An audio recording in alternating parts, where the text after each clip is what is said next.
betting, the final frontier. These are the voyages of the Bet with the Best podcast. Its mission is to explore better ways to bet on races, to seek out new, successful players, and to boldly go where no podcast has gone before. The Bet with the Best podcast is sponsored by Amwager, an ADW built by horse players for horse players. Speed, power, and ease of use are at the core of Amwager, designed to give players the information and tools they need to quickly make anything from a simple win bet to a complex, structured superfecta or pick five wager. When you combine that with data and pool updates that are up to 60 times faster than the competition, Amwager is the clear winner in wagering on races online. Those are just a few of the many special features that Amwager has to offer, along with live video and race replays, free, integrated form-to-win past performance information, conditional wagering, and true odds, which are a prediction of off odds based on all available pool data. That and much more. Amwager is licensed and operated in the U.S., and best of all, they will actually pay you to play. If you sign up now and deposit and bet $150, you will earn a $150 lump sum bonus. So there is no reason not to give Amwager a try. If you want to bet with the best, then you need the best tools to wager with.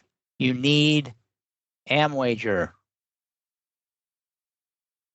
Welcome to episode 22 of the Bet with the Best podcast. Joining us this week is a horse player and author of many informative and unique books, including Please Hold All Tickets and Kinky Handicapping. It's my pleasure to introduce Mark Kramer. Welcome to the show, Mark. How's it going? Well, Chris, it's thrilled to be able to talk to you with 9 hours time difference. Shows we're making some progress in the world. Yeah, this is my first international show. So you're right. You're in France, right? How long have you lived in France? Well, we came here with the intention of 1 or 2 years, and we've now been here for 22 years. Great. Well, we'll touch on a little bit about French racing because I'm sure you'll have a lot to share about that. I have several friends who play the French races regularly, so I'm sure they'll be interested to hear what you have to say about that. But before we get into any of the details, you have listened to the podcast and you know that we typically kick it off with what I call the Horseplayer origin story, all about how you got introduced to this crazy game and kind of how that led to where you are today. So would you please share your Horseplayer origin story with the listeners? Well, many of the listeners may have a virtually identical origin story. I got interested in the game through my grandfather because every Friday night he would go to the Saratoga harness races, and he'd come home from work a little bit earlier on Friday, take out the program and start analyzing. This was the trotters and the pacers that he was doing.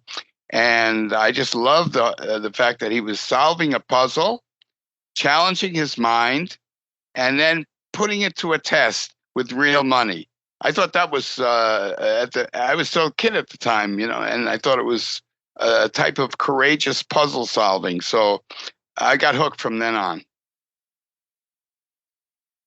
Oh, that's great. So how did that, though, evolve into, when you say you got hooked, kind of describe that process and how you got involved yourself in solving that puzzle and putting it to the test at the windows? Well, we moved from upstate New York to New York City. And as a teenager, after having seen my grandfather, I had the urge of trying it out myself. But the problem was at that time, you had to be 18 to put in a bet. And so in the beginning, I used to as a birthday present, I would tell my father, forget about giving me a gift. Just take me to the track and you can put in my bets. And the first track I went to in New York was Aqueduct. And I even remember the first horse I wagered on in a maiden race. And it was a favorite, and he won. And that's the last time I bet a favorite, I think. But one thing about the origin stories that I think is important is that I keep a record of horse players I know. I call it the Horseplayer Sire Index, as to which horse players have been able to sire other horse players, because we need to pass this game on to other generations, right? And I happen to be at the bottom of the list. I failed with 4 kids to produce one single horse player. However, I have a grandson, and he made his first bet at the age of 14 after earnestly following my explanation about how to read and creatively read the past performances. And he walked up to the window here in France. It said 18 years or older. He was only 14. He didn't look 18, but they took his bet. And in fact, when he did that bet, he had 2 horses he liked. And I said, well, Zane, his name is Zane, if you got 2 horses you like and you like them equally, well, maybe you should play the one with the higher odds. And that's what he did. And the horse came in. And this was this was 2023.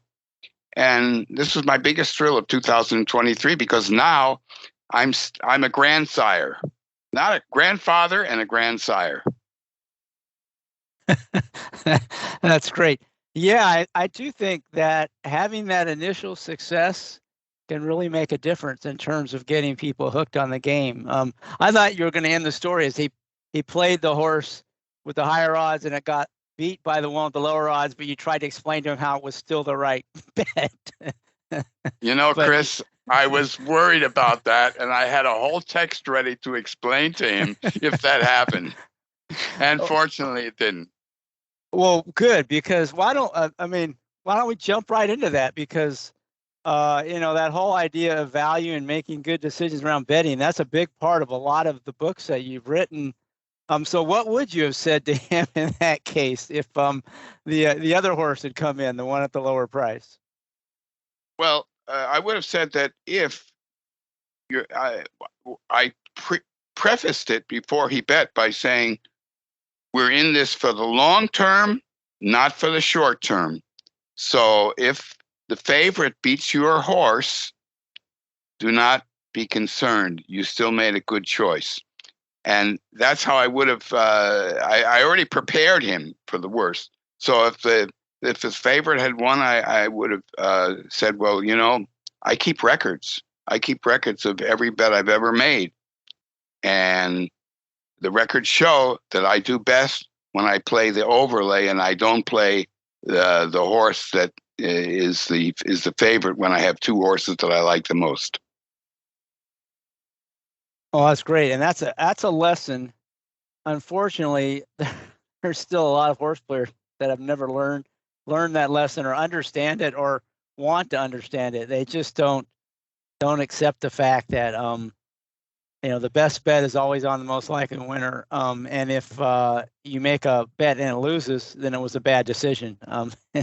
I think understanding that's probably the first step on really having any chance at all of becoming a long-term successful player.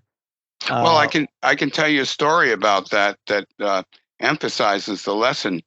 Back in California, at Hollywood Park, a person approached me on the escalator of the clubhouse, and he asked me if he could be a client of mine, and he was willing to pay me, and I didn't want the hassle because the stress of making betting decisions when you're doing a bet for somebody else is greater than the stress when you're doing it for yourself, because there you could be saying, well, even in the case of my grandson, I want him to collect. I need him to collect. And you get the phenomenon of scared money and go for the low price horse.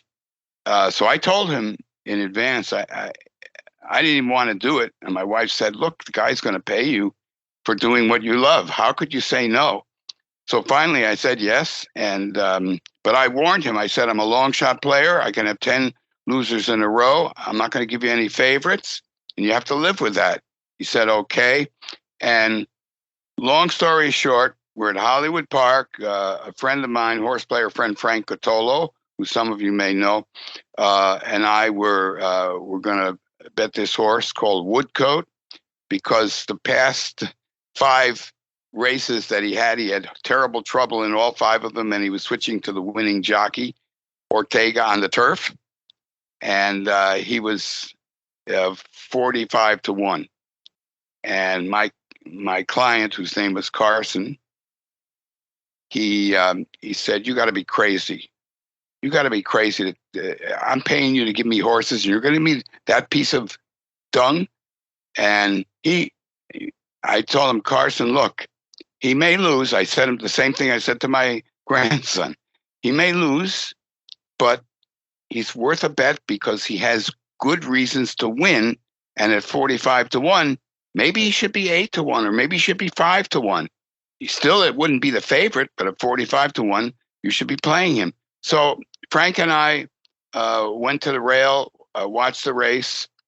Frank is my eyesight. He's good at seeing horses coming around the turn. And he says he's got an opening. He's got an opening. He comes through on the rail. Ortega, one of the lowest percentage jockeys, brings him home, and he wins. And so we look for Carson, and I say, Frank, I hope he bet him. And Frank said, what are you worrying about him for? I said, because he's my client. He said, but if he doesn't listen to you, it's not your fault. I still felt that as a teacher, which I am, that I needed to instruct my students in a way that they would learn the lesson. And so I felt I would have failed as a teacher if he didn't learn this lesson. He was betting $400 a race. I was only betting 20 to win and 20 to place. We'll talk about the place afterwards. And we find him, and he tells me, you better pack me in ice. I didn't have him. I bet the favorite. You can bury me in the infield, he said. And I said, Carson, you're betting $400 a race. What if you bet $380 and put the other 20 on this horse? You still would have made a profit. And he couldn't understand that. And so here's a guy who was comfortable betting $400 a race, and yet the scared money phenomenon affected him. If he'd have been betting $50 a race, he would have played that horse. But he was betting above the comfortable amount for what should be for a long shot player. Every player is different. Everybody has their comfort level. So after that happened, Carson disappeared, and we got a call from him, and he said, well, my wife kicked me out because I was paying you for the picks, and then I didn't play the horse. So that's the story of Carson there. I imagine Carson might have ended up as a character in one of your books. Yeah, he's in there. And but the thing is, this is a real person, and there was a lesson behind it. And of course, for him to not play that horse, I had to have had 6 or 7 losers in a row with long shots. And so that started to affect him more than it affected me, because I knew that as a long shot player, I'm going to have those losing streaks. So there's a couple things you mentioned that I want you to touch on. First of all, you talked about scared money. So I'd like you to maybe expand on that a little bit, what you mean when you say scared money. Well, if a person is, if the ultimate goal is to make a profit at the track, and if you're betting above your comfort level, then this could affect how you play. For example, let's say you have one horse that you like and he's 2-1, and you think he has a 2-1 chance to win. And you have another horse you like and you think he should be 3-1 and he's 8-1. Well, if you're betting with scared money, you might play that 2-1. But if you're betting at your comfort level, then you can easily play the 8-1 and don't feel bad if the 2-1 comes in. And this is a phenomenon of scared money, which has to do with playing above one's comfort level. Of course, there's other things that affect this too, like the losing streak I mentioned to you, that if you're playing above your comfort level and you have a losing streak, that can cause you to start thinking differently, and even it can mess up with your handicapping as well. So to kind of sum up the scared money, you shouldn't bet money you can't afford to lose, is kind of what you're saying, because that messes up your making the right decisions. Well, that's right, and 90% of the time. But there are some people I know. I got to know a lot of different handicappers because we had a class I managed to convince Los Angeles City College to have a class on handicapping. And I advertised the class as not my being an expert, but simply we're pooling our resources to try to discover new things about racing. So I would consider myself more like a moderator of that class rather than an expert. But through that class, I got to know a lot of different types of handicappers. And this is where I wrote the book, Please Hold All Ticket, because I have every type of handicapper in there you can imagine. It's a novel, but these are all real people. Of course, I've changed the name to protect the innocent and to protect the guilty. So you learn that occasionally there can be a person who is a millionaire and is still afraid to bet more than $2. And there can be another person who is working for a low salary, but has the serenity to be able to bet larger amounts because he's done his research and he knows he has a positive expectation. So, yes, you shouldn't bet more than you can afford to lose, but there's a psychological aspect about how much you can afford to lose. Well, you brought up Please Hold All Tickets book, where you have characters that kind of represent sort of composites of different types of horse players that you've encountered in your life. Maybe pick out a few of those characters or types and kind of describe them and how there's, what differentiates them from other types of players. I think that'd be very interesting. Yeah, well, the two main characters, which are patterned after Don Quixote and Sancho Panza, the one is the long shot player. Neither of them are exactly me. I'll tell you who I was in that book afterwards. But the Don Quixote type wants to play the long shot to win, and the Sancho Panza type would prefer to play lower priced horses and be able to collect. And so these guys are good friends, but they're constantly arguing about how to play a race. And so you get to see the psychology of the two types of people. There's another among the people in the book. There's a guy who's a priest who also played the horses, and the priest at one point requires the main character to make a confession. The main character thinks he's winning a lot of money.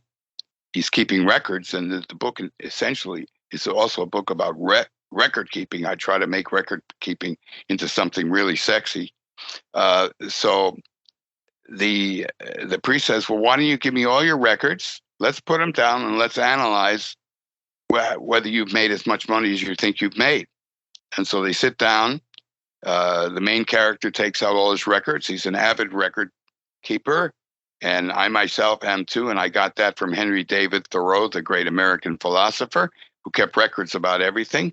And so they sit down with the records, and the priest starts asking him a question. Okay, well, this is your return on investment for how much money you put in. But what about all the time you spent doing research and handicapping and traveling to the track and getting the scratches and reading other people's books and calling in for the results, et cetera, et cetera? What about all the time that you spent on this? And so they started incorporating the time that was spent on racing, and it turned out that he was not making any more than somebody would make at a fast food joint flipping burgers. So it turns out that the record keeping, in your record keeping, there's also a time component. How much time are you spending on this? And of course, I had a counter, or my character had a counter argument that this is not fair, because the time you're spending doing this is time that you really enjoy, as opposed to working at a job that you hate. And so certainly that time is more enriching than the time you spend making the same amount of money in a job that you hate. So it was good dialogue going on there. There's another character in there who is caught in the bind of getting opinions of other people and not trusting her own opinion. And she's addicted to touts, and she'll listen to touts or watch touts, and she'll start questioning her own selection. And this causes her to seemingly always lose when she's betting her own horse, and always lose when she's betting somebody else's horse, when she would have won if she just bet her own horse. So it's what they used to call the other directed type of horse player, who does not have the self-confidence to believe in him or herself, even though they are really good handicappers. So the book is also asking, how is it possible that so many good handicappers can get bad results? Those are a few of the examples from the book. So I'm just out of curiosity, what advice was given, or what you give to the player who lacks that self-confidence, or what was the path towards success for that person? I believe that's deserving of an entire podcast just to talk about that one psychological aspect. But what I believe is that if the horse player has objective foundations for what he's doing, and he knows the statistics behind those foundations, then he's less likely to succumb to errors in decision making, or psychological errors, or attitudinal errors. So, for example, this is why I really think that doing research on all one's betting, on your own betting, aside from reading other research, provides you with enough of a foundation so that when you go to the window, you'll say, hey, I had a profit on this angle for 2 straight years. I'm not going to be afraid to make this bet, because he knows from his record that particular factor was profitable. So, in fact, we could say that record keeping, if a horse player keeps good records of every single bet that was made, then that becomes the best book ever written about handicapping. The book that you wrote because you're keeping your own records. I had, in that class I mentioned in City College, there was one guy named Mickey, and he objected to the record keeping. I said, "What's going on, Mickey? This is going to help you. You're a good handicapper. I think you are, from some of the things that you say in the class, some of the horses you've mentioned." And he says, "Mark, if I started keeping records, I would discover how much I'm losing, and then I wouldn't go to the track anymore." So it's but record keep. I learned record keeping. The recent book I wrote, which is called if Thoreau had a bicycle, The Art of the Ride, is really a tribute to Henry David Thoreau. He kept records about everything. And I have this affinity with him. When he was living in Walden Pond, and he has his book Walden, he kept records about everything he farmed, everything he fished, what time was the fishing working out, what time was it not, what crops grew better in what part of the year. He had records about everything. And even in his walking, he would keep records of everything he saw along the way. He was an avid walker. He'd walk 4 hours a day sometimes. And so I have this affinity with Thoreau, and that's why I wrote about him, in the sense that the bicycling, I keep records of all the rides I do. I'm presenting myself as a real crazy person, but I think there's a method to the madness. No, the record keeping is something that many of the guests have stressed as being really essential to provide yourself with some feedback so you can improve. I mean, the best way to learn is to test yourself and then use that feedback to improve. And if you don't keep records, it's really hard to understand what your performance is. So you're definitely aligned with many of the guests who've been successful. So a couple more questions follow on. First of all, you're using the Don Quixote kind of metaphor in your book. So is the windmill they're tilting at trying to be a long-term successful player, or am I oversimplifying things? Well, in fact, the people around him thought he was chasing windmills or attacking windmills. They thought he was crazy. But I present him as a person who was not so crazy as everybody thought he was. And I think Don Quixote is the two books of Don Quixote are more than 1,000 pages altogether. And when you get around page 700 or 800, you start realizing that this crazy guy is really not so crazy as they thought he was, and he himself has been able to channel his creativity and to not do such stupid things. I like it. Yeah, because for those of us who are passionate horse players that aren't immersed in the horse racing industry, you do get kind of that sideways look from a lot of people that don't understand the passion. So I guess absolutely. Yeah, right. and Andy Beyer talks about that in his book too. That he sees this as such a noble pursuit, horse playing, how challenging and difficult it is, where most people just look on it as some sort of degenerate disease, right? You know what? Even people who accept what we're doing, deep down inside, if they don't start betting horses themselves, then it's hard for them to understand. And in Please Hold All Ticket, this was where the priest became partly a believer in his in the main character, because the priest had never bet a horse or read the racing form, and he went to the track with the main character, and whose name is Don Quick, and Don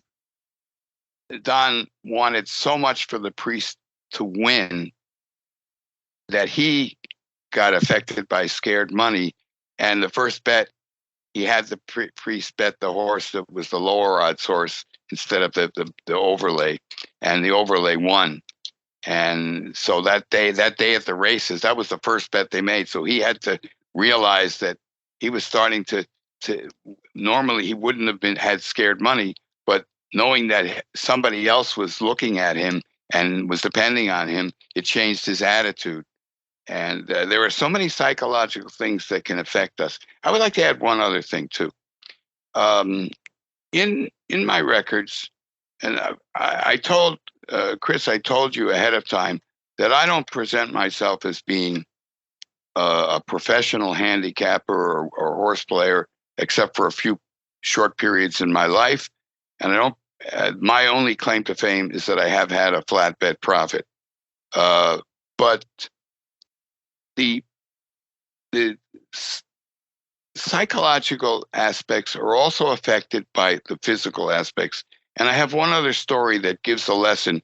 It's does not have a happy ending, but the lesson is clear. In my records, I have realized that my best decisions at the track, I love being at the track, by the way.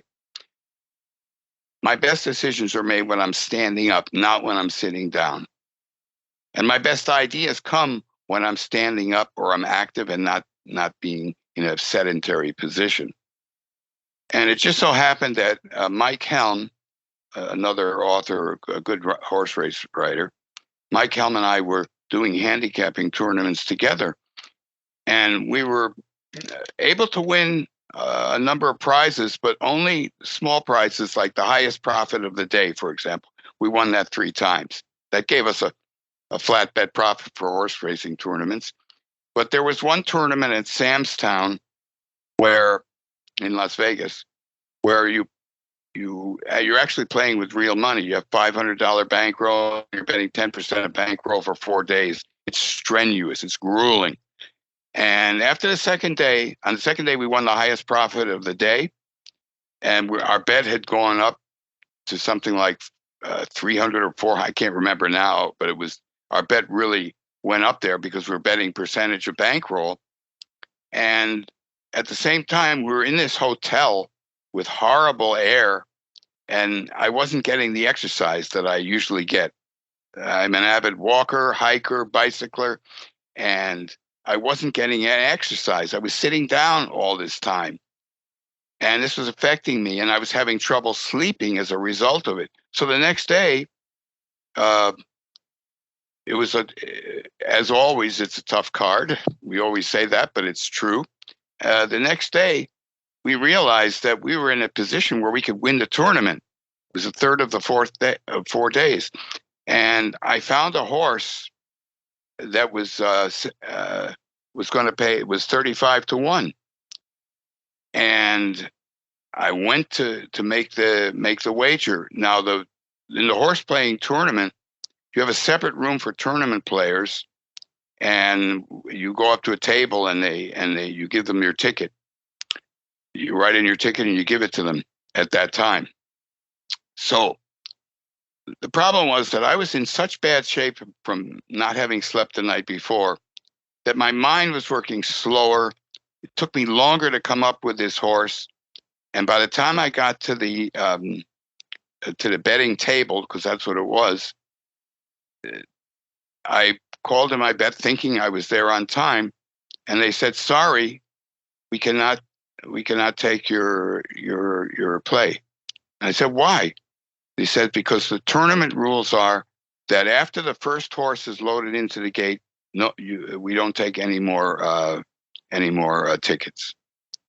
I was devastated by that, and so I went back to the table. I told Mike what had happened, and we said, "Well, let's root against this horse." The horse takes the lead, wires the field, pulls out, and wins by 10, pays $77. Now, if I'd have been in good physical shape at the time, my records told me I should be walking, I should be bicycling, I should be doing something active every day to be able to think clearly. We would have won that race, and then the next day, all we would have had to do is to bet favorites to show to hold our bankroll together. We could have won the tournament, and in essence, we ended up tapping out. Now, I'm telling the listeners that we had a bad result. We still doubled our money for the tournament because we won that prize about the highest profit of the day on the second day. However, I think that for most people, check out your doctor. Ask what he says. That if you're in good physical condition, in the sense that you just get enough exercise and you don't eat a lot of crap, that you'll be a better decision maker. Now, I can't say this is going to be true for everybody, but it was certainly true for me by my own records. So I add that one thing about keeping your mind alert by getting enough exercise. Yeah, I'll second that. And I agree with you. I'm not a cycler, but I'm a runner, and Oh, I you do are? some of and I do some Great. of my best thinking when I'm out running. I usually try to have one or two things I want to kind of think about while I'm out there, and definitely some of the clearest thinking I have is when I'm out there running. Some people might think I'm crazy, um, but I can definitely relate to what you're saying. And some of those contests that go over multiple days are Hmm. not just a mental challenge, but a physical challenge. I mean, you do have to have some stamina and pace yourself. And like you said, be careful that you don't get completely out of your normal routine because that can really mess you up. And you gave a great story about how that was true. Well, Chris, you're in the state of Washington, right? Yeah, that's correct. That's beautiful running country. I have a friend out there who does ultra racing, and he's sent pictures of some of the trails he runs on, and they are quite stunning. Yeah, it's a great kind of weather to run in. I don't want to turn this into a running podcast, but Yeah. yeah, it definitely is a way to get out. And the other thing nice about doing the exercise on a regular basis, it gets you outdoors in any kind of weather, whether it's hot or cold, which I think is good as well, just for your body to adapt to the climate and kind of acclimate. But anyway, let's not get too far down that rabbit hole. But I think the key part for anybody, whether they exercise regularly or not, is keeping that routine. That's having sort of a healthy lifestyle is definitely something that will help you make better decisions on a day-to-day basis, racing or in a tournament setting like you described. Yeah, we don't have to be. I mean, I don't want to come off as being moralistic, because there are some people who can have completely unhealthy lifestyles and they can do better than I do at the track. But in my case, and in the case of some of my friends, certainly it does make a difference. Oh, by the way, Andrew Beyer was avid bike rider himself. Well, I didn't know that. So, yeah, and I agree. There are people who do great on caffeine and nicotine. That helps them think Right. sharp. The thing I would say is that's probably not as sustainable or repeatable as a little different approach. But I totally agree. I know some people who are smart and sharp, and as you'll ever find, that have a very unhealthy lifestyle. Right, Sure. right. All right, let's move on to some other topics. One thing I want to talk a little bit about the record keeping and making good decisions for people starting out, the players that haven't had that sort of history of success or something they can look back at that kind of gives them confidence that they're on the right track. What sort of advice would you give them when they're first starting out, so they can build that confidence and make good decisions? Well, I think that first of all, get an empty notebook and write down every bet you make, tally your results, and there you have your one aspect of a good horse betting textbook. Know where you're strong and where you're not. So I could say, well, I'm a long shot player, but there are some people who are really good at playing low priced overlays. So we don't want to say that any one method is best, but you can discover this from your records. You discover that every horse 15 to 1 or up that you played, they all lost. Then you know you shouldn't be playing 15 to 1 horses. So there's so much to learn from those records. I would say that's the first thing. I learned that from an old magazine called American Turf Monthly, where they used to publish flat bet results of all their so-called systems that they had. And I also think that when you're getting started, to try to keep it simple. Try to keep it simple and have a methodology that is grounded in some past history that you can discover. So, like, you could play maiden races, and that the class factor is important, and that if you can find a legitimate class dropper in a maiden claiming race, then that's something you should use. Or you could say that you want to strictly follow trainers who are profitable at a certain specialty.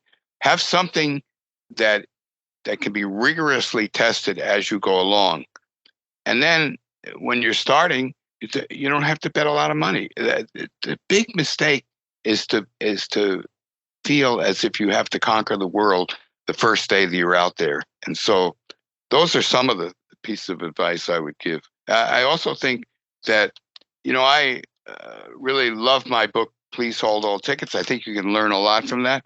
But there's one particular book that I think will help everybody. It's a classic, and it's James Quinn's book called Handicapper's Condition Book. And to this very day, I still use ideas that are in Quinn's book, and I follow the conditions. So now, if I'm coming from France and going back to visit my family in the States, I always go to a racetrack at least once or twice when I make the visit, but I won't know the horses every day. I won't be following them, but I follow the conditions. And non-winners, I love these racetracks which have non-winners of 2 races lifetime, things like that, where the lightly raced horse is the one. If you can find a lightly raced horse and the conditions say that you have one horse that's 0 for 20 at the level and the other horse that has never raced at the level, well, the lightly raced horse at the level is the one that is a good play. And in fact, I neglected to mention this, but when my grandson collected on his bet, it was precisely a field for younger horses, and he was playing the lightly raced horse that was not a proven loser. So if James Quinn is out there, I thank you to Mr. Quinn, Dr. Quinn, I should say. Yeah, I mean, you touched on all. I agree with pretty much everything you said there. Definitely those lightly raced horses with upside are appealing because, especially nowadays where information is out there about, the past performances of horses, and pretty good information about, how fast they've run in the past. One way you can still get an edge is to try to project a horse that's going to run better than it ever has before. And, to me, that's one of the ways you can still find value in parimutuel pools, which have gotten tougher over time. And you mentioned, James Quinn's book, and we talked a little bit about your one book, Please Hold All Tickets. But the first book that I read that you put out was a book called Kinky Handicapping. So, and, some of these listeners are pretty young, and that book came out quite a while ago. But I thought there's a lot of timeless lessons in there. Can you maybe talk to listeners a little bit about what you mean when you say kinky handicapping and some of the main points that you had in that book that are still relevant today? Well, I have to thank the publisher, Bill Olmsted, for publishing that book and taking a risk with the title. I think kinky was really a metaphor for being outlandish, doing things that are just not acceptable in horse racing society. Okay, and so I had a number of methods that I considered, quote, kinky because they were downgraded or they were made fun of by many handicappers and handicapping experts. So there's one race in that book, one chapter about the class factor. At that particular time, everybody was downgrading the class factor and saying that speed is what counts. And so I said, well, if everybody's betting on speed counts, class counts, they all count. All the factors count. But the factor that counts the most is the one that nobody's using. And so the class factor at that time, and it's probably still true, was an underrated factor compared to the speed factor. I have a chapter about that. There's another chapter in there that I will say is now no longer valid, but you can learn from the chapter in the sense that the track chapter is called Grass Smokers. And it means horses that have never tried the turf before that will suddenly improve when they get on the grass for the first time.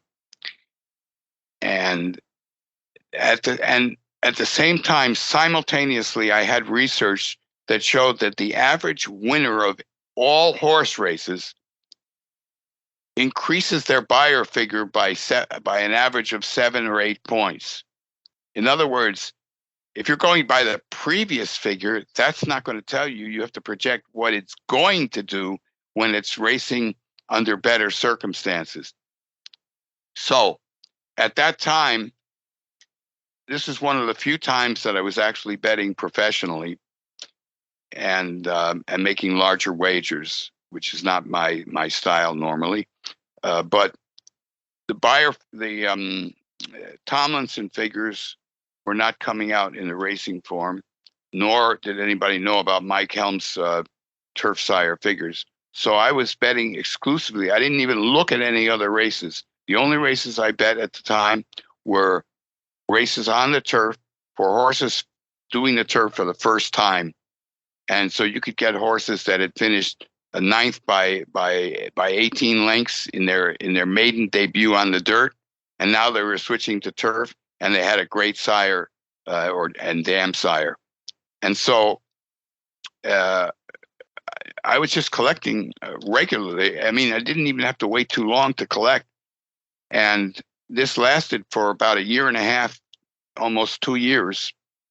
And I did it in 2 different countries, in Maryland, in the United States, and then I moved to Bolivia, and I did it from Bolivia, betting by fax. I had 3 people putting in my bets for me. But finally, I got caught because the Racing Form started to publish the Closer Look.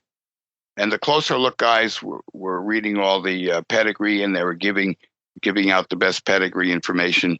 And suddenly the average mutual for my horses went so far down that it was no longer profitable. So it lasted. It was good while it lasted. But I would say that this is another lesson that you have to be willing to change with the times. And something that you think was eternal is not going to be eternal. Yeah, there's lots of good insight in there. I mean, I think, what you described is what I would call, the contrarian approach to handicapping, where you want to zig when others zag. And I think when you said the factor that counts the most is the one that nobody else is using, I mean, that is absolutely true. I mean, that's where you find the edge, right? There's lots of factors that help you understand who's going to win, but most of those get baked into the odds. It's those factors that aren't getting totally baked into the odds that provide you with an edge, or information that you have that maybe everybody else doesn't have, or information that you're interpreting in a way that's different from others. And we've had several of the guests talk about that. That's so true. And also the fact that is a dynamic process, right? It's sort of a Darwinian world out there in the parimutuel wagering. And when you find these edges, you've got to exploit them, aggressively, because they probably won't last very long. Yeah, that's a great phrase, Darwinian world. That's exactly what it is. But in that sense, being a Darwinian world, it's one of the fairest worlds there is in society, because basically you're getting what the odds tell you ahead of time. You know what your odds are. Well, hey, I may not be correct about this anymore, because now with the late money coming in, you may not know what your odds are. But for a long time, racing was the fairest place, and the racetrack was the fairest place to be in the world. Yeah, and you touched a little bit on a real change, dramatic sort of change in the last, I'd say 5 years in particular, with the computer teams and addition of some very sharp money that's sort of dominating the pools, and that teams that, like you described in the Darwinian world, they are given some inherent advantages the other players don't have. In particular, that last look at the price. and also reduce prices in terms of the cost of a wager. Have you does that something that you've given any thought to about how you can deal with that as a horse player who's not benefiting from those advantages? Is that anything that you've thought through on one of your bicycle rides? And I'm curious as to if you see the same thing over there in Europe if you play those pools. Well, the bet. Let me see if I can answer all those questions at the same time. The betting pools in France. This is happening in France as well, and it got to be so much a problem, and people were complaining. French people are good at complaining about things. That now when the race is being broadcast, they still, after the first part of the race, they let the players know what the final odds are. So you see the final odds. It's the race is already off. You can't do anything about it, but at least you're not suddenly surprised. Hey, he dropped from 8-1 to 5-1 in the last flash. That doesn't solve the problem. I think that we have a choice of fighting them or joining them. Maybe the best way is, for some people, would be to join them. Not necessarily for me, but I think you have one of the companies that you mentioned there has a method where they'll put in your bet. You tell them what odds you want, and they'll put it in your bet at the last minute for you. That could be a way of doing it. I'd rather go since I do this thing for the pleasure, and I would rather go to a small track where the pools are small and nobody's paying attention to that track, and bet smaller amounts of money, and know that that I feel like I'm in 1983. That's where I'm at. Yeah, so you sounds like you've been a world traveler. Bolivia, now you're in France. You grew up in New York. You spent a lot of time in Southern California. Maybe talk a little bit about how you ended up being a serious and sometimes professional player in Southern California. From starting out playing the trotters with your grandfather to ended up making bets and also having clients out in Southern California. How did you go from point A to point B? Well, I have to say first of all that again, my claim is simply that I need to show a flat bet profit at the end of the year, and so when I did have clients in Southern California, there was a publication called the Phillips Racing Newsletter, and I had to monitor my picks so that there was somebody else was seeing what my picks were before the race went off, and they would publish what the results were at the end of the period of time. But the professional period was short-lived but beautiful, in the sense that my wife Martha and I had our first child together, and I wanted her to stay home. She was working in a bank, and she was constantly telling me that she was making more in the bank than I'd ever make at the horse racing, which was true. And I said, but we're having such a great time, a new baby. Why don't you take a leave of absence without pay and stay home, and we have more time together. So she said, okay, I'll do that if you can make my salary at the track. My back was to the wall. I accepted the challenge, and for 2 straight months where she was not getting her salary, I was able to make her salary at the track at Santa Anita. 3rd month, I could hardly break even. I may have been down about 1%. And after the 3rd month, she said, honey, I'm going back to work. But those 2 months were a big thrill in my life. Not only because I made that money, but I had a purpose for why I made the money, and it was wonderful to have her at home. So that was what happened in Southern California.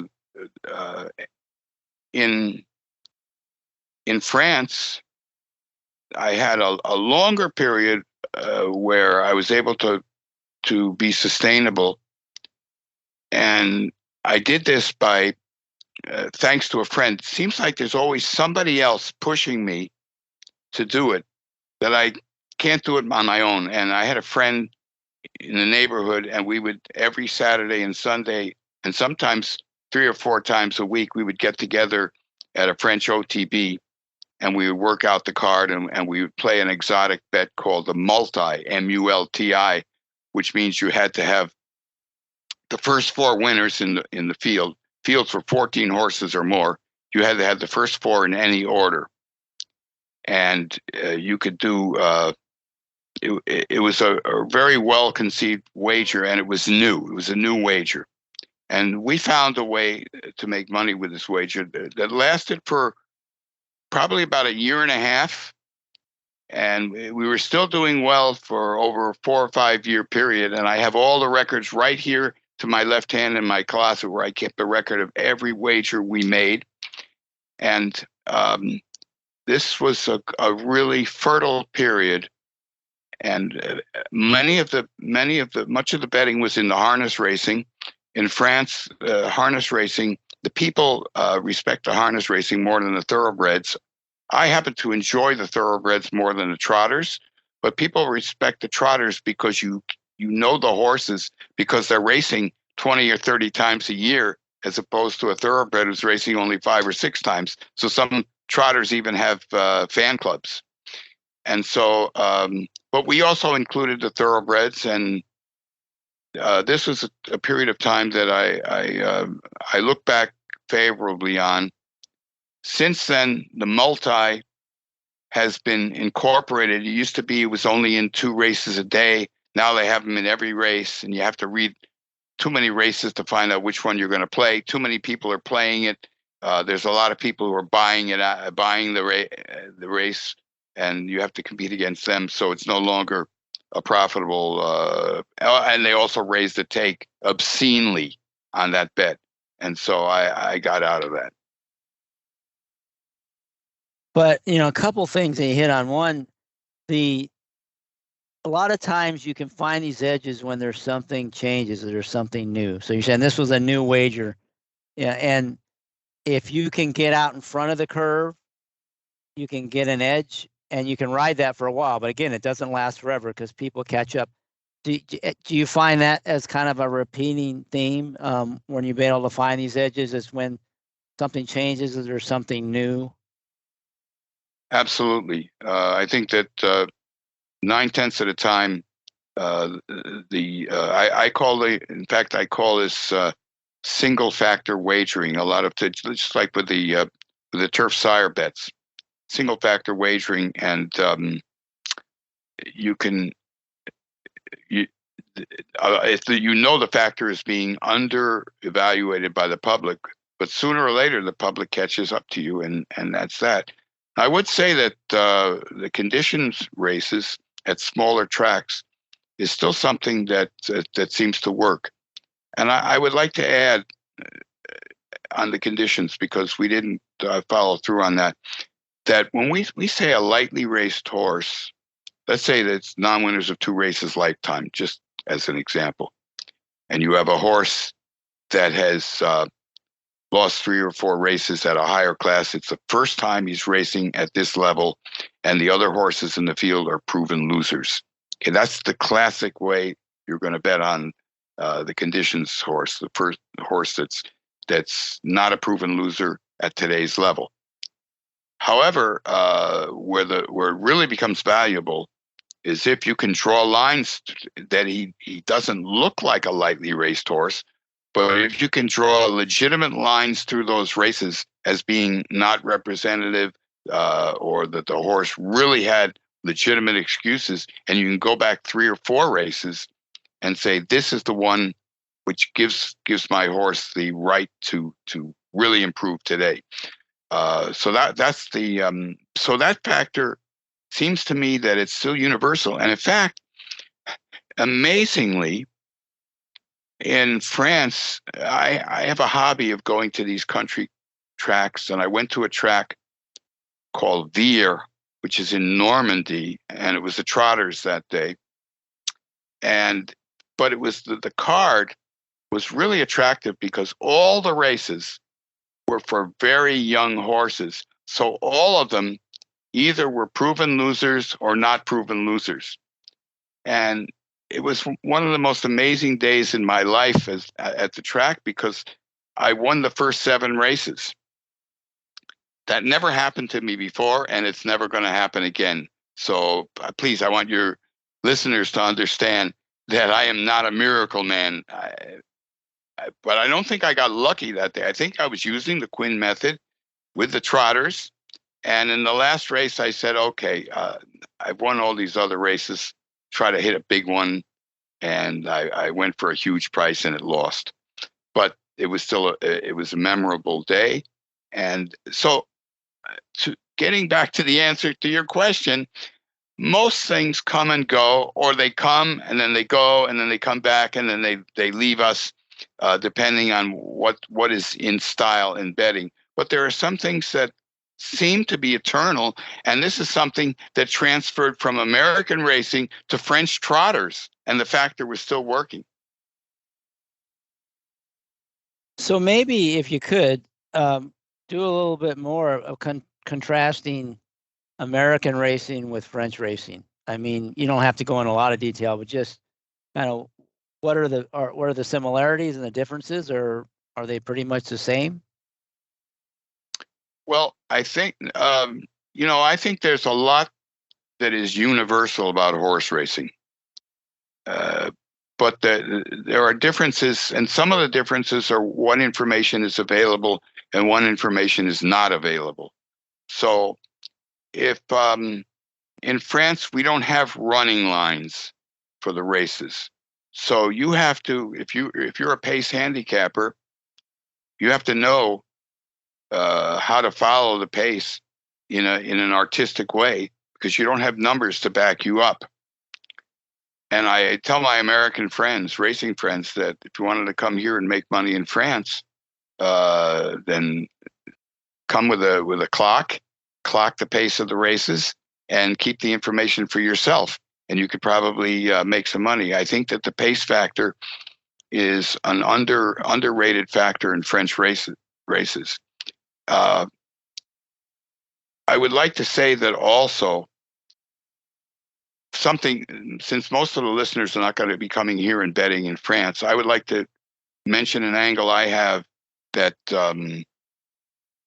works in the United States for foreign shippers.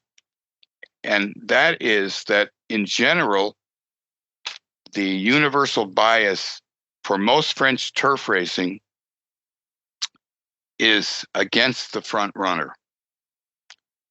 And so horses that are naturally speedy in front, they will need a lot of things to go their way in order to win a race.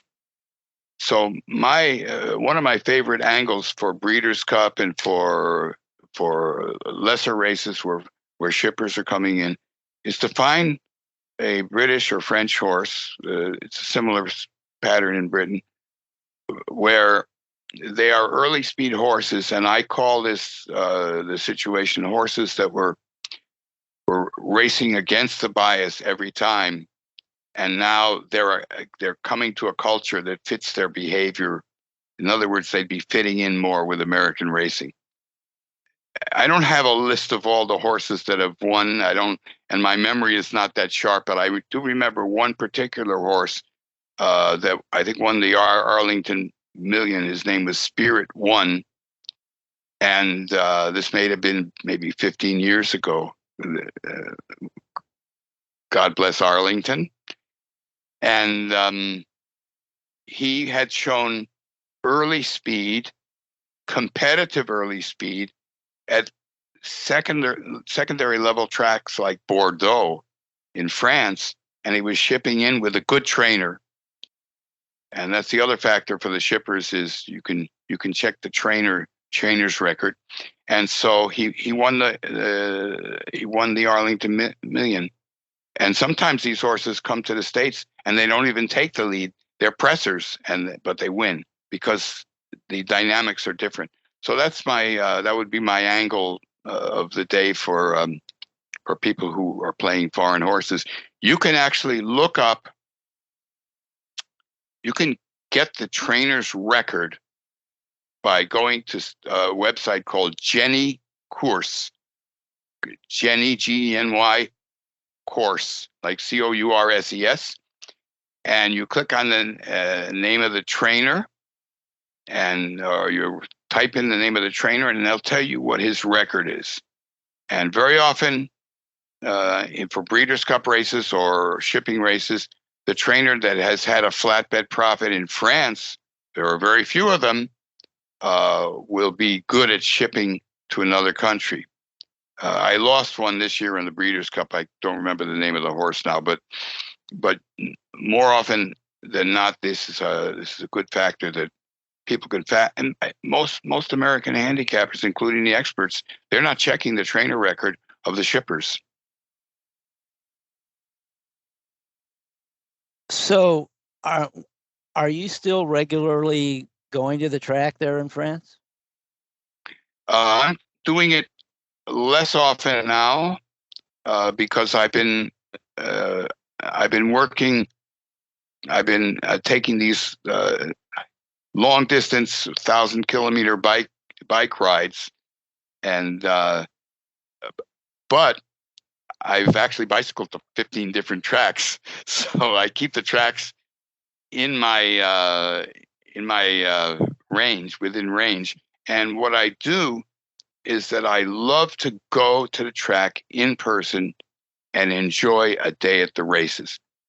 And I find that my mind works better when I have a half an hour between races, when I'm gearing in for the race at hand, and when I'm walking around and thinking and playing the horses in that way. So I love going to the races in person. I have certain responsibilities that I'm not going to mention here, but that preclude me from going every day. But I try to get out there several times a month, and I have a choice of a number of different tracks in the Paris region. So I consider myself, in fact, I'm within bicycling distance of 4 different tracks. So you're really advocating, spending time at the track as opposed to sitting at home playing the races, via simulcast, which is probably the way 95% of the betting is done in the U.S. Well, I'm not advocating it because this is something that's very personal for me. And if it works for you, and most people it does, betting online, I do have an online account, and I've never had to put money back into it. So I have that account, and I do bet online, and I do have the racing channel on TV, and I do play the horses. What I really enjoy is going to the track. So I have to tell your listeners that besides being a bettor, I'm also a fan. I just love racing. And the day that I go to a new track I've never been to before is always a memorable day in my life. And in fact, I did an article with Thoroughbred Daily News once where we actually did a survey to find out which person had visited the most racetracks in their life. I thought I was going to be one of the leaders, but it turned out that I was way behind. That they had people who had visited dozens. Well, I don't remember the final total. I can look up the article. It's still on the internet. You can look it up. Just put my name in there. Mark Kramer, Thoroughbred Daily News, number of racetracks visited. But these people going all around the world and all around the United States visiting tracks. And this is what I've got in Please Hold All Tickets too, because the 2 characters are traveling across the country and visiting tracks like Albuquerque and Penn National and places like that. And so I'm a lover of the game, and above all. But I don't love the game if I'm losing money. So I would rather have a flat bet profit and not make a big score. But that makes me feel good. Yeah, and you better visit those tracks soon because they're disappearing quickly, as you kind of hinted at with Arlington Park. So, yeah, they're a dying Well, breed. I also had another competition of the Horseplayer who has been to the most defunct racetracks. I've been to about 12 defunct racetracks, but there's some people who've been to more of them than I have. So I didn't win that one either. Yeah, well, I'm within like a 2-hour drive of probably half a dozen here in the Pacific Northwest. They've all disappeared. And if you go, a little farther to Northern California, and Oregon, there's really one track in the United States in the entire Pacific Northwest now. So, yeah, Portland Meadows is gone. Right. No more Portland Meadows. It doesn't race anymore. It's gone. Yeah. So, my wife and I were considering moving to Portland. We actually made a trip there. We were looking for apartments, and I discovered that Portland Meadows was gone. And I said, well, that's one of our major assets was to have a track in the area, and it's not there anymore. Yeah. So that, we don't want to get too much into that. One thing I want to go back that you mentioned about how you shifted from kind of being an avid player that was trying to make a long-term profit, but you had to switch gears and become a professional player, actually had to make a living at it. Can you talk a little bit more about the difference and how that changed your approach, if at all, from being, not really relying on any income, but just trying to demonstrate a flat bet profit over time to now you actually have to, bring the bacon home for the family? Yeah, in fact, I can say that in those 4 occasions when I can call myself professional, which are so few and far between. Okay, so in each of those occasions, in one way or another, I had my back to the wall, and when I was put in a position where I had a nice income from a good job, I would become complacent.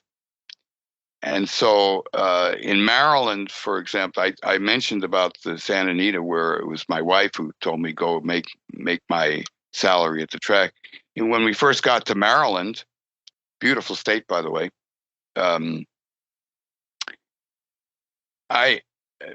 I was waiting for jobs to materialize. I had a couple of jobs that were lined up, but there was going to be a few months in between where I'd have no income coming in.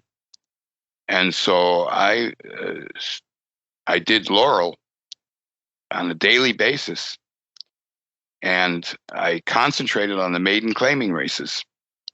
I zoomed in on one thing. Now, other people out there probably have more versatile minds than I do. I find when you keep it simple and uncluttered, you're less likely to make mistakes.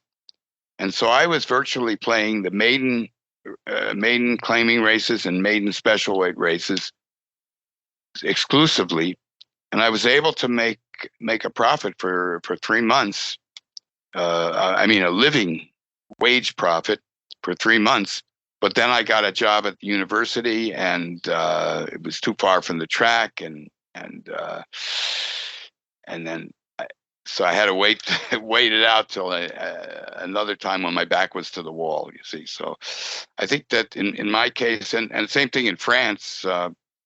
In the beginning, when we were doing the multi, my back was to the wall because we were applying for a full-time residency. I had a yearly renewable residency, and we were applying for a full-time residency. And I had a lot of stress in my life, and the racetrack and the racetrack and the OTB, which they call PMU in France, was a place where, remarkably, I had less stress than I would in the outside world. So that was it wasn't exactly my back to the wall, but it was a situation where this was my only alternative. So it sounds like when you really had to focus on making a profit, or even enough of a profit to make, for a living, you kind of narrowed your focus to where you had the biggest edge and just sort of tried to leverage that as much as possible. Is that a fair summary, or would you characterize it differently? Yeah, I think so. I think this is intensely personal, and I've noticed with other handicappers and other horse players who are friends of mine, who are able to do everything at the same time, and God bless them, they're good. They're multitaskers, and I am not a multitasker. So if I don't zoom in on something and simplify it and unclutter my own mind, which has its limitations, then I'm prone to making bad decisions and not sustaining a winning period. So that's I don't know. That's where I think that we need to know ourselves and accept our limitations, which I have to accept, and proceed according to those limitations.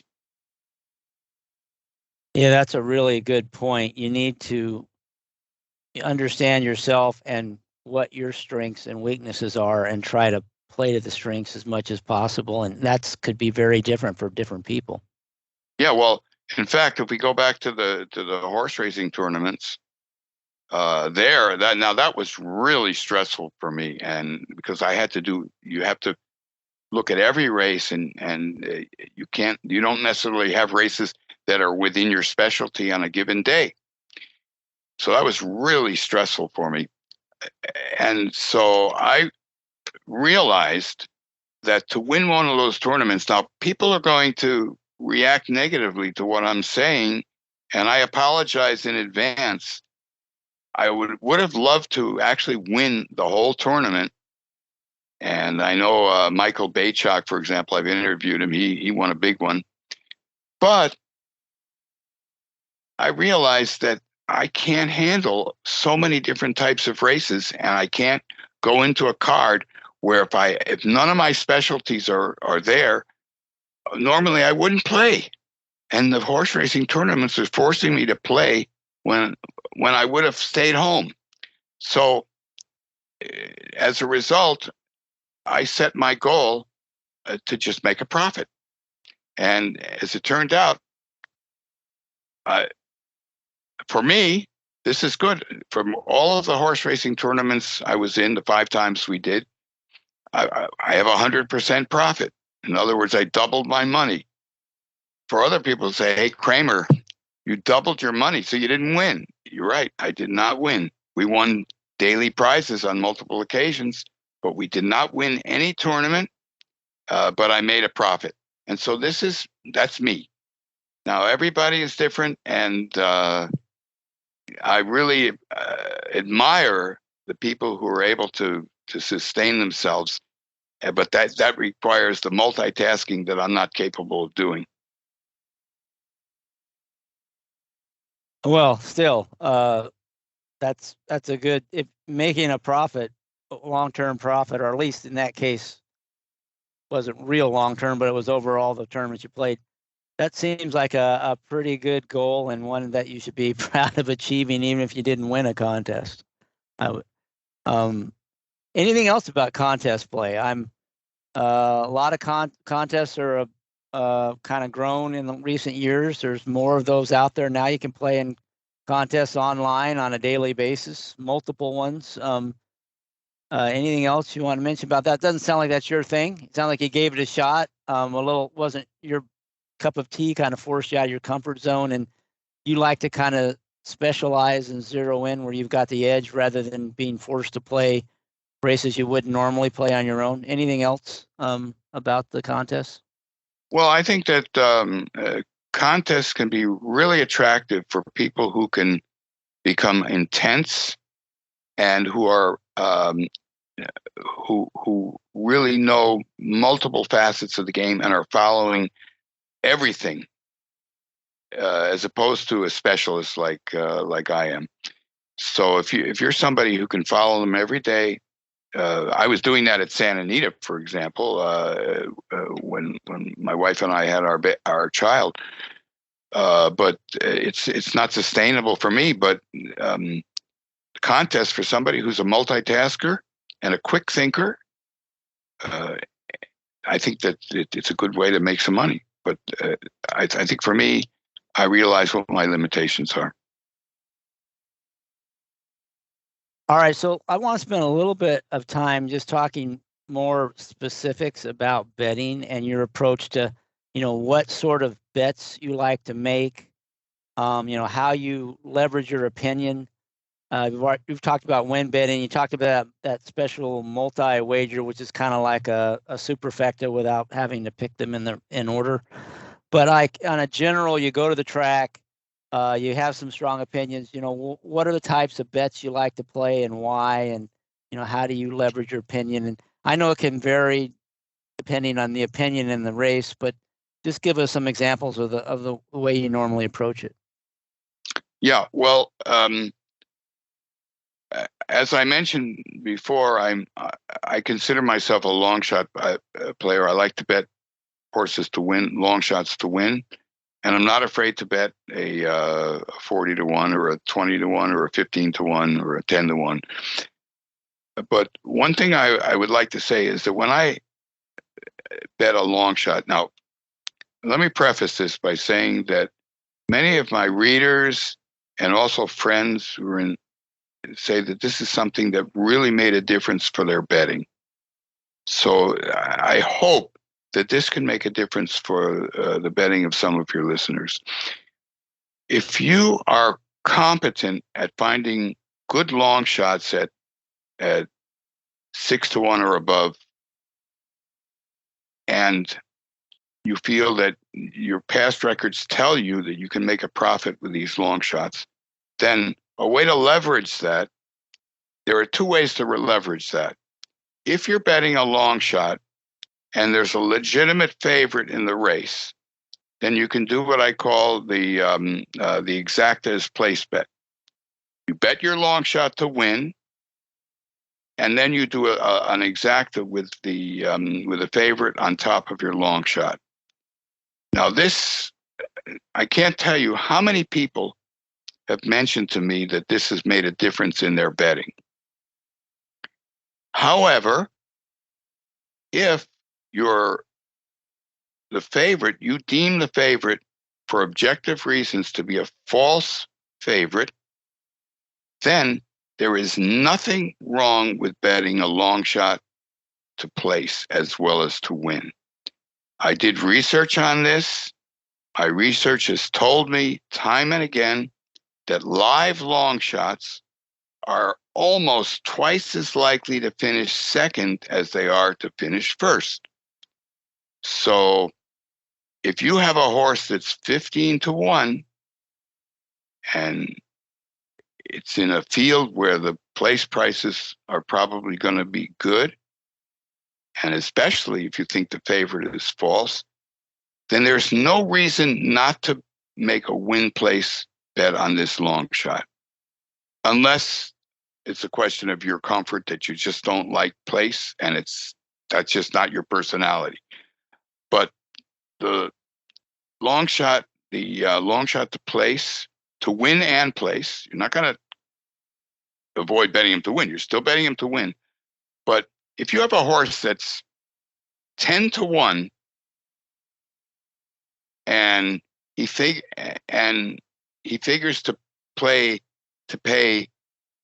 7 to 1 to place or 8 to 1 to place, or if you have a horse that you think, let me express that differently. If you have a horse that should be 4 to 1 to win, and he's 8-1 on the board, and you think objectively he should be 4-1, and he's 8-1 on the board, then he's possibly going to pay more than 4-1 to place. If you can get the price that you're willing to accept to win, you're going to get that to place, then there's no reason to not bet the horse to place. A friend of mine had a 30-1 horse recently, and he bet him to win, and the horse, he didn't like the favorite. The horse finished second, and he paid 9 to place. Now, 9 to place for a horse that he thought was the best horse in the race, that should be a good price. So that's the alternative. So there's, in summary, if the favorite is legitimate, then you bet your long shot to win, and you have the exacta as place book, putting your place bet, putting your long shot under the favorite. And if you think the favorite stinks, then you can bet your long shot win in place. So you made a really strong case for that. What about maybe in lieu of the win place bet, if you think this is when you think the favorite's weak, if your opinion is there's really only 2 or 3 horses that could beat your horse, what about playing exactas underneath those horses rather than a place bet? Absolutely. I've done that. I've done that before, and probably I'll do it again. But it's been some time that I've basically been in the straight pools for the last 3 or 4 years, and stayed there. But absolutely, in fact, in Kinky handicapping, there's an example of one race where I backwheeled a horse that it was going to pay more in the exactas, even if you backwheeled him, then just as much as if he won the race. So sure, but that depends on the odds. So another thing, the problem with me is that seeing the odds and digesting all this information at one time, as a non-multitasker, this is not easy for me to do. So, but if you're good at that, then this is a great idea. Sure.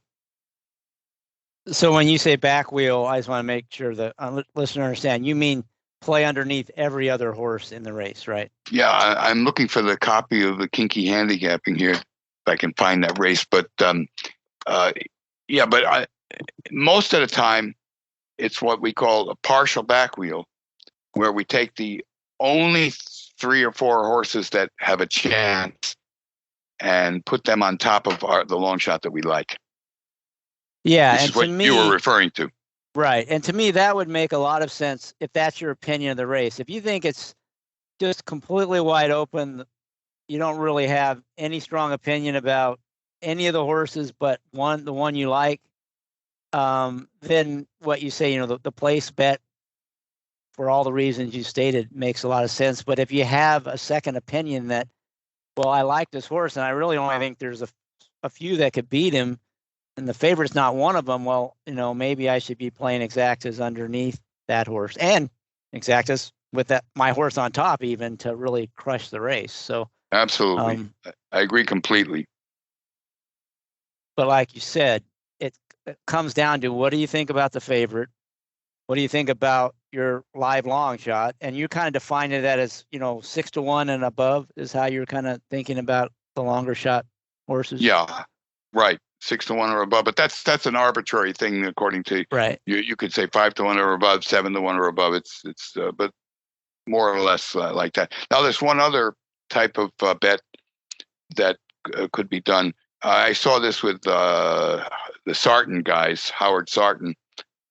He's probably before your time, but he would have a group of handicappers or players, and they would have their methodology, and he would recommend betting 2 horses to win. And I saw some people doing that, and they were successful. Not all the time, but if they saw 2 horses qualified, and one of them was going to win, they would bet 2 horses to win. But of course, if they were 8-5 and 6-5, then you're not going to bet 2 horses to win. But that takes us back to the way you started the conversation when you took your grandson to the track, right? Right. Your inclination is not to bet 2 horses to win. It's probably pick the one that has the best value and go with that one because long term you're going to be much better off, right?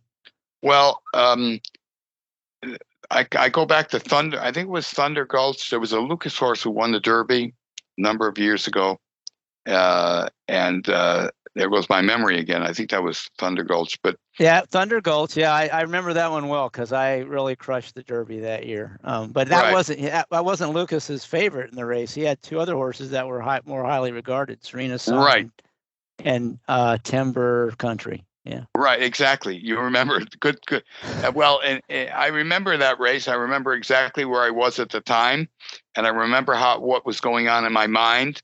And I remember that I actually bet 4 horses to win in that race.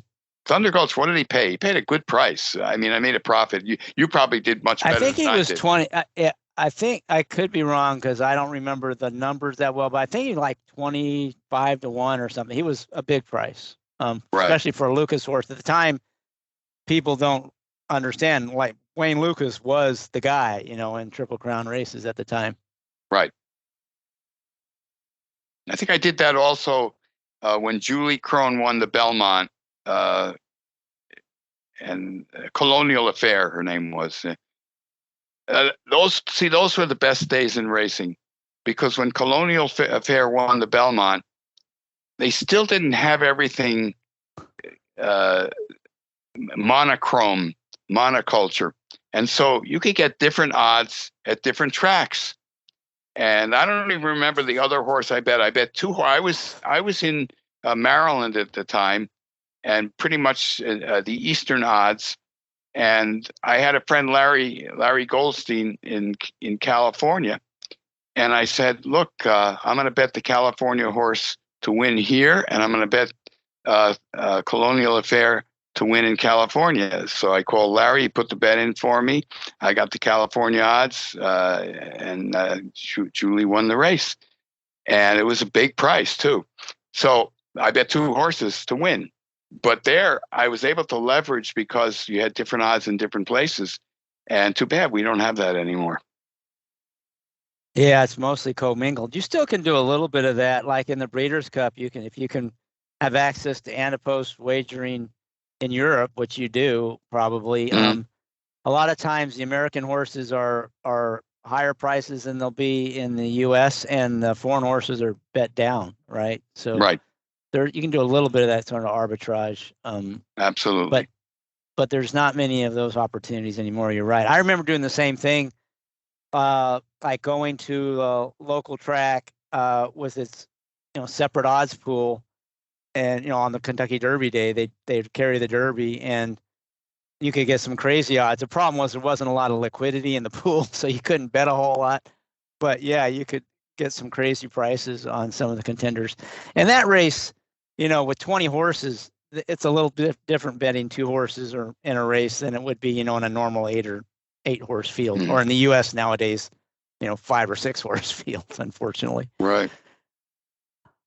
So anything else on the betting side, that you try to keep it pretty simple. Do you ever go after multi-race wagers? Were you ever a pick 6 player? I mean, out in California for a while, that was like the bet.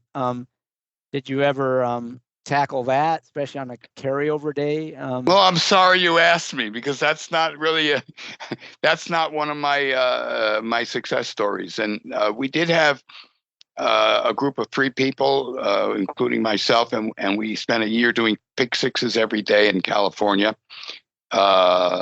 We ended up more or less, I would say we had about a 2% loss after the year. We had enough consolations and low price pick 6s. So there I go, breaking even on a bet that you're supposed to make a lot of money. So and those are the glory days of the pick 6. I even played it in Caliente before it got to California. And but I realized that was not that. See, that's not for me, because as a specialty player in 6 races, I'm going to have 1 race where or 2 races where I just know nothing about. So I don't do it. That's a really good point. I've talked about that before. One advantage of playing, vertical or single race wagers versus the multi-race wagers is, you know, you don't have to play races that you don't like, right? Whereas if you play a multi-leg race, typically there's going to be one or two races in there where you don't have an opinion. It might even be kind of races that you just don't ever like to play. You're sort of forced into that. But with, playing single races, you can cherry pick the races that you really have a strong opinion on, or the kind of type of race that you really feel confident in analyzing. That's one big advantage to that kind of single race wagers.